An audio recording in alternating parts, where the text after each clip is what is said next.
Yes, let's talk about what is known by the heavy word eschatological. Simply means to do with the future and the second coming. Found in the marvelous 12 verses of 2 Thessalonians. The coming of the lawless one, that's the single Antichrist. You know, First John speaks of the fact that we have heard about the Antichrist, singular, coming. We know about that. But there were already many Antichrists, plural, already at work in the time of John. But the coming of the lawless one would be that single final anti-Christian figure. And it's based on Satan's working. That Antichrist and all Antichrists, all false teachers, have the energy of Satan working in them.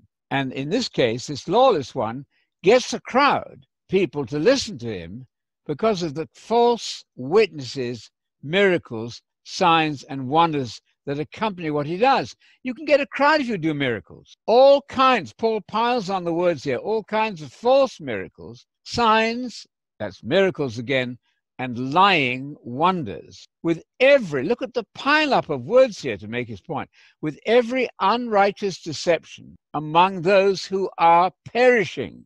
Every human being is either on the way to salvation, being saved, and going to be finally saved at the second coming, or if they're not in that happy condition, then they are perishing. They're on their way to rack and ruin. Now, here's how you perish. So ask yourself then this word, this particular question. You might frame it this way. If you want to perish, what would you do? Well, they're perishing, Paul said, because they did not receive or accept the love, the passion, if you like, for the truth in order to be saved. That is a staggeringly important statement of Paul. Not only must you know the truth, you must love the truth, you must cling to the truth, you must be passionate about the truth if you expect to be saved. There's no such thing as an easy belief. Well, I simply put up my hand and say, I accept Jesus, whatever that means in a vague way. That's not going to make the standard of the high bar that Jesus presents us with. And Paul says it so well there, because a passion for the truth, as distinct from lies, they would not receive in order to be saved. That's not in order to be more knowledgeable, but in order to be saved at all. Without that passion for the truth, you're not going to be saved. That's the stark warning that Paul gives us in that marvelous 2 Thessalonians 2:10. And Paul goes on to say that because people refuse to have this passion for truth, God gave them over to a spirit of delusion. That's an awful condition to be in. It's not God's fault. The fault is our refusal to love the truth. And if we then refuse to love the truth, if we shake our fist at the truth, if we don't study the truth, learn the truth, and love the truth, then God gives us over to a spirit of delusion that we would wind up believing what is false, Paul goes on to say. So it's not God's fault that people believe falsehoods.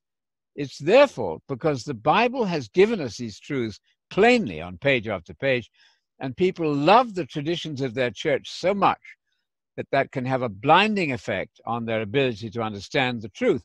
Finally, remember the saying of Jesus, their eyes, he said in the parable of the sower, their eyes they have closed. It wasn't that God closed their eyes. Now, God can close their eyes in response to their beginning by closing their own eyes. Yes, that's entirely possible. But our fear here, our genuine fear of God, should be fed by our genuine desire to know what is true rather than what is false. Without that, there's no salvation, no hope of entering the kingdom of God when he comes. That's not entirely unreasonable. In fact, it's highly reasonable because Adam and Eve made the colossal mistake of not loving the truth. They loved the words of Satan more, and God kicked them out of the Garden of Eden. The only remedy for that unfortunate situation is that we now do the reverse of what Adam and Eve did.